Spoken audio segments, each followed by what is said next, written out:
Assalamualaikum warahmatullahi wabarakatuh.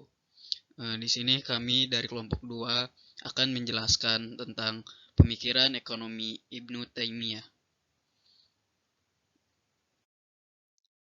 Adapun nama-namanya sebagai berikut. 1. Ali Zainal Abidin. 2. Andi Siti Nurul Fatihah Ihsan. 3. Muhammad Alfi Syahnan. 4. Farhan Ibnu Al-Hanif. 5. Fajri Nugraha. Dan yang terakhir Rahmawati Hidayah. Untuk materi yang pertama akan disampaikan oleh Nafa. Oke, baik. Di sini saya akan memaparkan biografi Ibnu Taimiyah secara singkat.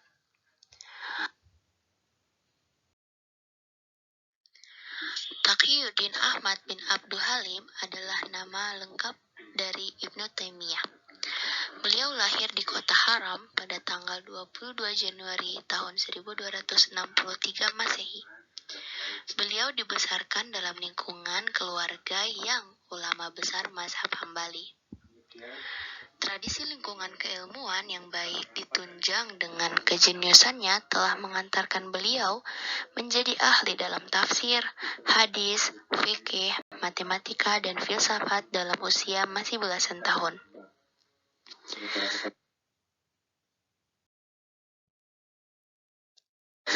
Selain itu, beliau terkenal sebagai penulis, orator, dan sekaligus pemimpin perang yang handal. Nah, pada masa mudanya, ia pernah mengungsi karena penyerbuan suku Mongol dan tiba di Damaskus bersama orang tuanya pada tahun 1268 Masehi. Dan pada waktu itu, ia hampir berusia 6 tahun. Lalu pada tahun 1282 Masehi, ketika ayahnya meninggal, Ibnu Taimiyah menggantikan kedudukan sang ayah sebagai guru besar hukum Hambali dan memangku jabatan itu selama 17 tahun.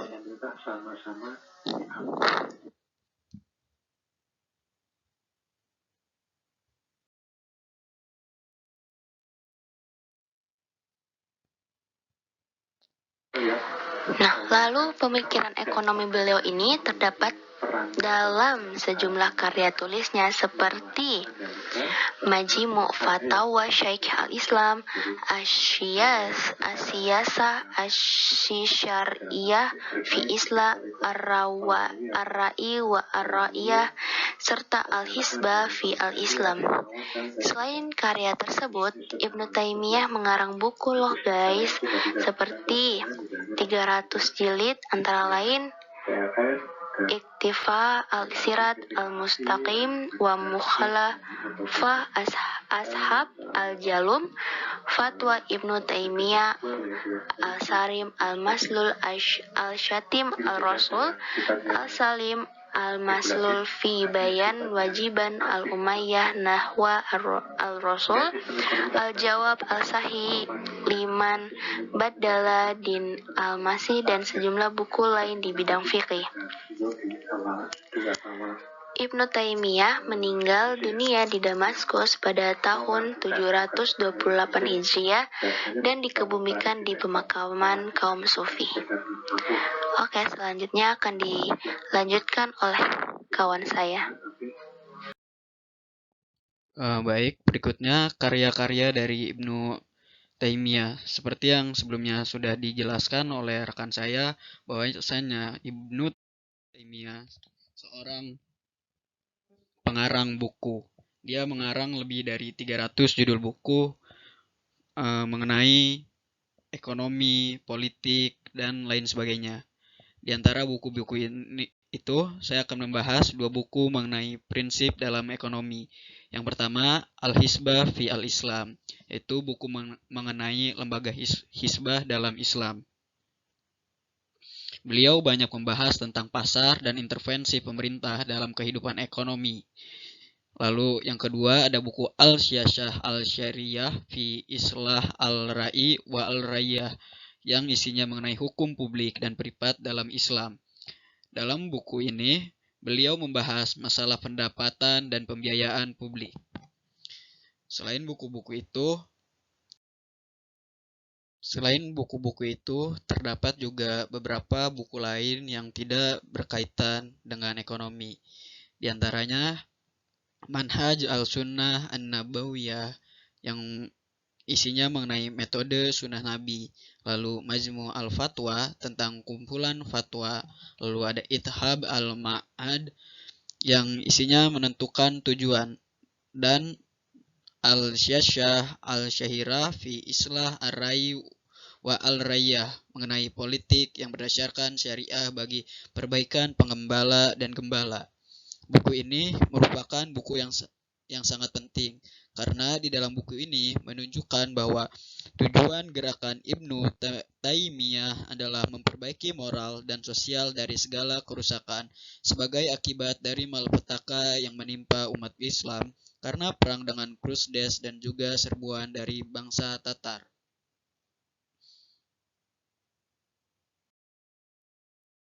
Materi berikutnya mengenai pemikiran ekonomi akan diterangkan oleh rekan saya.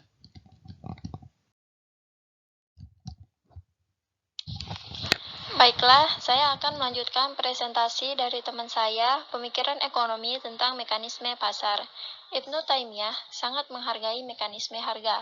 Oleh karena itu, beliau sangat setuju apabila pemerintah tidak mengintervensi harga selama mekanisme pasar itu terjadi. Beliau mengemukakan beberapa faktor yang mempengaruhi fluktuasi permintaan dan konsekuensinya terhadap harga, yaitu yang pertama, kebutuhan manusia sangat beragam dan bervariasi satu sama lain. Kebutuhan tersebut berbeda-beda, tergantung pada kelimpahan atau kelangkaan dari barang-barang yang dibutuhkan. Suatu barang akan lebih dibutuhkan pada saat terjadi kelangkaan ketimbangan pada saat melimpahnya persediaan. Yang kedua yaitu harga sebuah barang beragam, tergantung pada tingginya jumlah orang-orang yang melakukan permintaan. Jika jumlah manusia yang membutuhkan sebuah barang sangat banyak, maka harga pun akan bergerak naik terutama jika jumlah barang hanya sedikit. Yang ketiga, harga barang juga dipengaruhi oleh besar atau kecilnya kebutuhan terhadap barang atau tingkat ukurannya. Jika kebutuhan sangat besar dan kuat, maka harga pun akan melambung hingga tingkat yang paling maksimal. Yang keempat, harga barang berfluktuasi juga tergantung pada siapa yang melakukan transaksi pertukaran barang itu. Jika ia adalah seorang yang kaya dan terpercaya dalam hal membayar hutang, harga yang murah niscaya akan diterimanya. Yang kelima, harga juga dipengaruhi oleh bentuk alat pembayaran yang digunakan dalam bentuk jual beli. Jika yang digunakan umum dipakai, harga akan lebih rendah ketimbang jika membayar dengan uang yang jarang atau di peredaran. Yang keenam, disebabkan oleh tujuan dari kontrak adanya timbal balik kepemilikan oleh kedua pihak yang melakukan transaksi. Jika si pembayar mampu melakukan pembayaran dan mampu memenuhi janjinya, maka tujuan transaksi tersebut mampu diwujudkan dengannya. Yang ketujuh yaitu aplikasi yang sama berlaku bagi seorang yang meminjam atau menyewa. Salah satu contoh kenaikan harga yang tidak dipengaruhi oleh genuine supply dan genuine demand adalah ihtikar, yaitu perbuatan seseorang yang menimbun barang untuk menjual lebih sedikit barang dengan harga yang lebih tinggi sehingga mendapatkan keuntungan di atas keuntungan normal.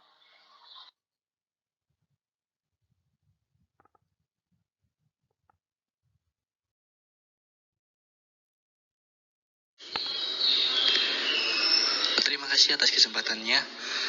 Di sini saya akan melanjutkan membahas tentang mekanisme harga. Mekanisme harga adalah proses yang berjalan atas dasar daya tarik menarik antara konsumen dan produsen, baik dari pasar output atau barang ataupun input atau faktor-faktor produksi. Adapun harga diartikan sebagai jumlah yang menyatakan nilai tukar satu unit benda tertentu. Harga adil merupakan harga atau nilai barang yang dibayar untuk objek yang sama diberikan pada waktu tempat diserahkan barang tersebut. Definisi harga yang adil juga bisa diambil dari konsep Aquinas yang mendefinisikan dengan harga kompetitif normal, yaitu harga yang berada dalam persaingan sempurna yang disebabkan oleh supply dan demand tidak ada unsur spekulasi. Selanjutnya, konsep harga adil menurut Ibnu Taimiyah. Harga adalah proses yang berjalan atas dasar gaya tarik-menarik antara konsumen dan produsen, baik dari pasar output atau barang, ataupun input atau faktor-faktor produksi. Adapun yang menggantikan harga adalah sejumlah uang yang menyatakan nilai tukar suatu unit benda tertentu.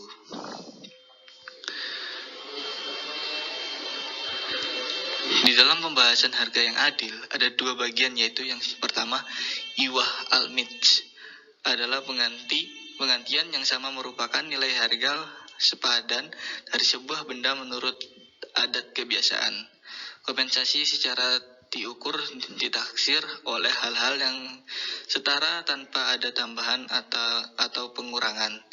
Yang kedua, saman al-mitsal adalah harga jual barang dapat diterima secara umum sebagai hal yang sepadan dengan barang yang dijual ataupun barang yang sejenis lainnya di tempat dan waktu tersebut.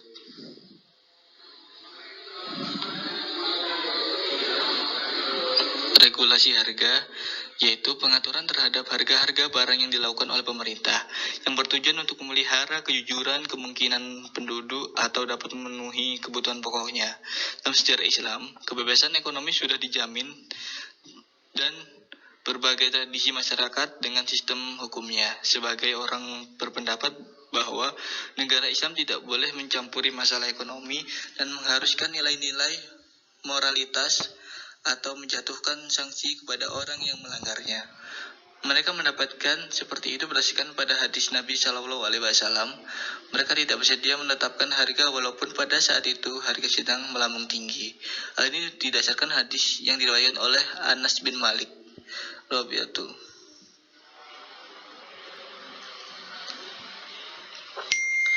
Selanjutnya, Ibnu Taimiyah membedakan dua tipe pengaturan atau regulasi harga, yaitu yang pertama regulasi harga yang tidak adil di antara pengaturan termasuk kezaliman, dan kedua regulasi harga yang adil dibolehkan. Pada kondisi terjadinya ketidaksempurnaan pasar, Ibnu Taimiyah merekomendasikan penetapan harga oleh pemerintah. Dalam kitabnya Al-Hisbah, penetapan harga diperlukan untuk mencegah manusia menjual makanan dan barang hanya pada kelompok tertentu dengan harga yang ditetapkan sesuai keinginan mereka.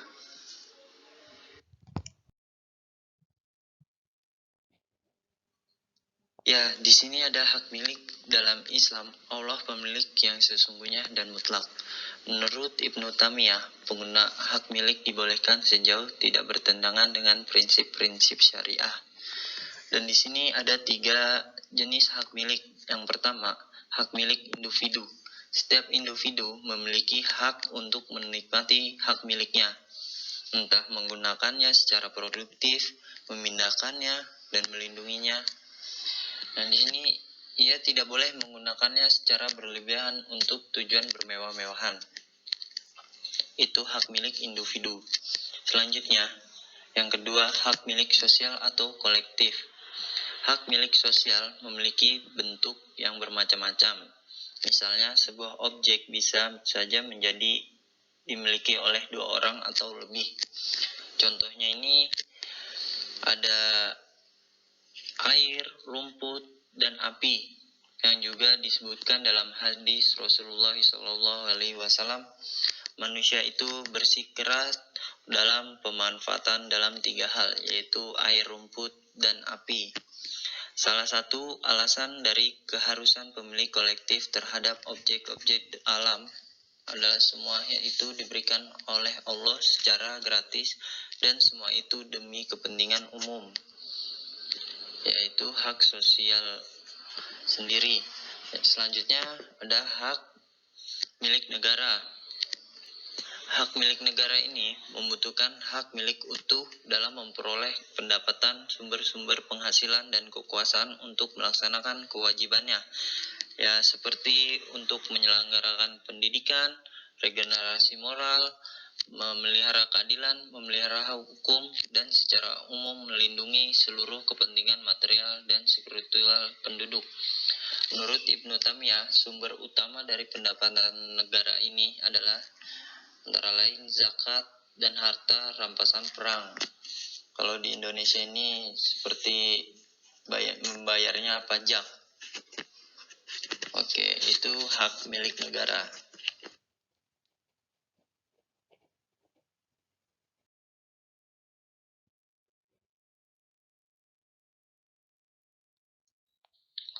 Peranan pemerintah dalam kebijakan ekonomi. Seperti halnya, para pemikir Islam lainnya menyatakan bahwa pemerintah merupakan institut yang sangat dibutuhkan. Ia memberi dua alasan dalam menetapkan negara dan kepemimpinan negara seperti apa adanya. Tujuan dari sebuah pemerintah yaitu mengajak penduduknya melaksanakan kebaikan dan mencegah mereka berbuat munkar, yaitu dengan cara satu, menghilangkan kemiskinan. Dalam pandangan Ibnu Taimiyah, seseorang harus hidup sejahtera dan tidak tergantung pada orang lain, sehingga mereka mampu memenuhi sejumlah kewajiban dan keharusan agamanya. Menjadi kewajiban sebuah negara untuk membantu penduduk agar mencapai kondisi finansial yang lebih besar. 2. Regulasi harga. Menurut Ibnu Taimiyah, bahwa pemerintah memiliki otoritas penuh untuk menetapkan harga, manakala didapati adanya ketidaksempurnaan pasar yang mengganggu jalannya perekonomian negara.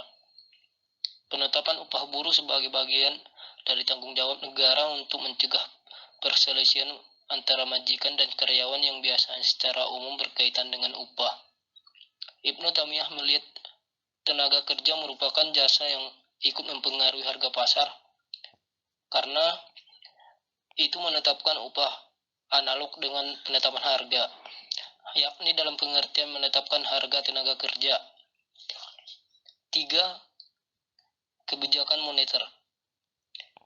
Negara bertanggung jawab untuk mengontrol ekspansi mata uang dan untuk mengawasi penurunan nilai uang. Yang keduanya dapat mengakibatkan ketidaksempurnaan ekonomi. Negara harus sejauh mungkin menghindari anggaran keuangan yang dipicit dan ekspansi mata uang yang tak terbatas, sebab akan mengakibatkan timbulnya inflasi dan menciptakan ketidakpercayaan publik atas mata uang yang bersangkutan. Ibnu Taimiyah sangat jelas memegang pentingnya kebijakan moneter bagi stabilitas ekonomi. Uang harus dinilai sebagai pengukur harga dan alat pertukaran. 4. Perencanaan ekonomi. Tak ada satupun pemerintah yang menolak kebutuhan pengembangan ekonomi secara menyeluruh.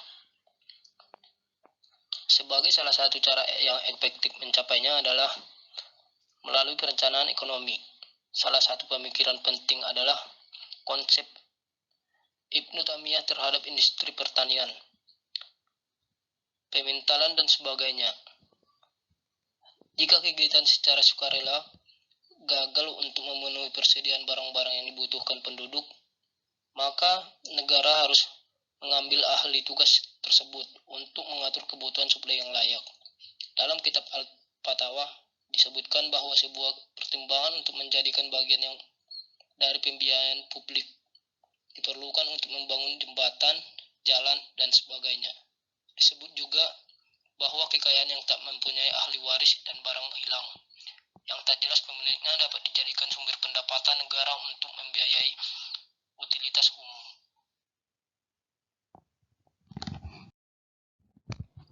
Sekian yang bisa kami sampaikan. Mohon maaf jika terdapat banyak kesalahan. Wabillahi taufiq wal hidayah. Wassalamualaikum warahmatullahi wabarakatuh.